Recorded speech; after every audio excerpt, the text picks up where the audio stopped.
വയനാട്ടിലെ പ്രധാനപ്പെട്ട അമ്പലങ്ങളിൽ ഒന്നാണ് നമ്മളെ വള്ളിയൂർക്കാവ് അമ്പലം കേട്ടോ.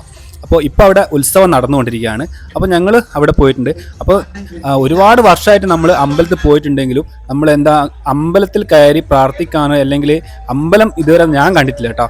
അപ്പോൾ ഇപ്രാവശ്യം എന്തായാലും അമ്പലം കാണണം എന്നുള്ള തീരുമാനത്തോടെ തന്നെ നേരെ നമ്മളുടെ അമ്പലത്തിലേക്ക് പോകണം. പോകുന്ന വഴിയിൽ നമ്മൾ നടവഴി തന്നെ ഈ സൈഡിലായിട്ട് ഇങ്ങനെ സ്റ്റേജ് കാര്യങ്ങളൊക്കെ കെട്ടിയിട്ടുണ്ട്. അവിടെയാണ് പ്രോഗ്രാം കാര്യങ്ങളൊക്കെ. അപ്പോൾ അമ്പലത്തിലേക്ക് എത്താനായിട്ട് ഒരുപാട് സ്റ്റെപ്പ് കയറി വേണം കേട്ടോ. നമ്മൾ അമ്പലത്തിൻ്റെ മുകളിലേക്ക് എത്താനായിട്ട് ശരിക്കും പറഞ്ഞാൽ നമ്മൾ ഓരോ സ്റ്റെപ്പ് വെക്കുമ്പോൾ തന്നെ നമുക്ക് കതപ്പ് വരുന്നുണ്ട്. കാരണം ഇത്രയും സ്റ്റെപ്പ് കയറിയിട്ട് വേണം നമ്മൾ എന്താക്കാൻ നമ്മൾ അമ്പലത്തിന് മേലെത്താൻ കേട്ടോ. അപ്പോൾ ധ്യാനുദേ ഓടി കയറുന്നു കേട്ടോ. നമ്മളിപ്പോഴത്തെ കയറി ഇത്രയും സ്റ്റെപ്പുകൾ നമ്മൾ കയറിയതാ, അങ്ങ് താഴ്ത്തുന്നായിട്ട് ഇത്രയും സ്റ്റെപ്പ് നമ്മൾ കയറി. പിന്നെ ഇവിടെ കയറിയിട്ട് നമ്മൾ കുറച്ച് പ്രായമുള്ള ആൾക്കാരൊക്കെ ആണെങ്കിൽ റെസ്റ്റ് എടുക്കാനായിട്ട് ഇതേപോലെ നമ്മൾ ബെഞ്ച് കാര്യങ്ങളൊക്കെ സെറ്റ് ചെയ്തിട്ടുണ്ട്. മറ്റൊരു പ്രത്യേകത ഞാനിവിടെ കണ്ടതെന്ന് വെച്ചാൽ നമ്മളെ വഴിയരികിലൊക്കെ ഇങ്ങനെ ഈ മുറുക്കാൻ വെക്കുന്നുണ്ട്. അങ്ങനെ നമ്മൾ നേരെ ഇവിടെ അമ്പലത്തിൻ്റെ ഉള്ളിലെത്തി പ്രാർത്ഥിച്ചു. നമ്മളിതൊക്കെ പ്രസാദവും കാര്യങ്ങളൊക്കെ വാങ്ങി നമ്മളിതിന് തിരിച്ചിറങ്ങുക കേട്ടോ.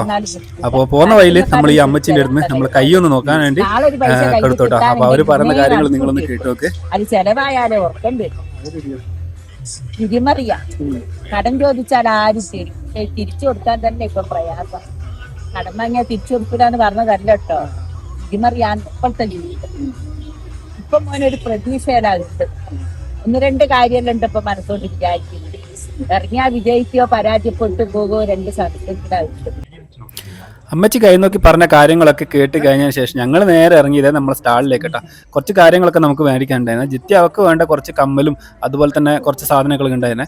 അതൊക്കെ വാങ്ങാനായിട്ട് അങ്ങോട്ടും ഇങ്ങോട്ടൊക്കെ പോയി. ധ്യാനും അവന് വേണ്ട കളിപ്പാട്ടങ്ങൾ വാങ്ങാൻ അവനും അങ്ങോട്ടും ഇങ്ങോട്ടൊക്കെ പോയി. അപ്പോൾ അത് കഴിഞ്ഞ് എനിക്കും കുറച്ച് സാധനങ്ങളൊക്കെ മേടിക്കാനുണ്ടായിരുന്നു. ഞാനും കുറച്ച് സാധനങ്ങളൊക്കെ മേടിച്ച് നമ്മൾ നേരെ തിരിച്ച് നമ്മളെ പീറ്റത്തൊട്ടിൽ അതുപോലെയുള്ള പുതിയ റൈഡുകളിലേക്ക് നമ്മൾ നീങ്ങി കേട്ടോ. അവിടെയാണെങ്കിൽ പുതിയ വെറൈറ്റി ആയിട്ടുള്ള ഒരുപാട് റൈഡുകൾ വന്നിട്ടുണ്ട്. നമ്മൾ വർക്കൗട്ട് ചന്തയിൽ കാണാത്ത തരത്തിലുള്ള വെറൈറ്റി ആയിട്ടുള്ള ഒന്ന് രണ്ട് ഐറ്റംസ് അവിടെ കണ്ടു കേട്ടോ. അപ്പോൾ ഞാനിങ്ങനെ അത്ഭുതത്തോടെ നോക്കിയിരുന്നു. കാരണം നമ്മളിത് ആദ്യമായിട്ടാണ് കാണുന്നത്. വീഗാലാൻഡ് അങ്ങനെയുള്ള അമേസ്മെൻറ്റ് പാർക്കിലാണ് നമ്മൾ ഇങ്ങനത്തെ കാര്യങ്ങളൊക്കെ കണ്ടിട്ടുള്ളത്. അതുകൂടാണ് നമ്മൾ ഇതുപോലത്തെ ചന്തയിൽ ആദ്യമാണ് കേട്ടോ ഇങ്ങനെ ഒരു സാധനം ഞാൻ കാണുന്നത്. നിങ്ങളെ കണ്ടിട്ടുണ്ടെങ്കിൽ ഒന്ന് തീർച്ചയായിട്ടും നമ്മളെ കമൻറ്റ് ചെയ്യണേ. അപ്പോൾ ഈ ഒരു ഐറ്റം ഞാൻ ആദ്യമായിട്ടാണ് ഇത് നമ്മൾ വള്ളിയൂർക്കാവുന്നതാണ് ഫസ്റ്റ് കാണുന്നത്. അപ്പോൾ ഇതെങ്ങനെയാണെന്ന് പ്രവർത്തിക്കുന്നതെന്ന് കാണുന്നുണ്ടായിരുന്നു. പക്ഷേ വളരെ ആൾ കുറവായിരുന്നു കേട്ടോ. അതുപോലെ തന്നെ ഈ ഒരു ഐറ്റം എന്ന് വെച്ചാൽ ഇത് കറങ്ങിക്കൊണ്ട് നേരെ മേലിലേക്ക് പോകും കേട്ടോ. എന്നിട്ട് അവിടെ നിന്ന് കറങ്ങും. അതിലേക്ക് കുട്ടികൾക്ക് കാര്യമുണ്ട്. അപ്പോൾ അതും കറങ്ങാൻ വേണ്ടി ഒന്ന് കുറച്ച് നേരം വെയിറ്റ് ചെയ്തു കേട്ടോ. അപ്പോഴത്തേക്ക് ഇതേ നമ്മുടെ ഭാഗ്യം എന്ന് പറഞ്ഞിട്ട് ഇത് ആളില്ലെങ്കിൽ ജസ്റ്റ് ഒന്ന് കറക്കിയിട്ട് ഈസിയായിട്ട് നമുക്ക് കാണിച്ചു തന്നു കേട്ടോ.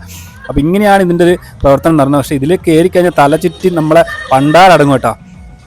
കുറേ നേരം നമ്മൾ അവിടെ വെയിറ്റ് ചെയ്തതിന് ശേഷം ഇതിങ്ങനെ ആളെ കയറ്റി മേലോട്ട് പൊങ്ങിയിട്ട് അവിടെ നിന്ന് ഇങ്ങനെ കറങ്ങുന്നുണ്ട്. അതൊക്കെ കണ്ട് നമ്മൾ കുറേ സമയം കഴിഞ്ഞ് നമ്മൾ നേരെ തിരിച്ച് വീട്ടിലേക്ക് പോകുന്നു കേട്ടോ.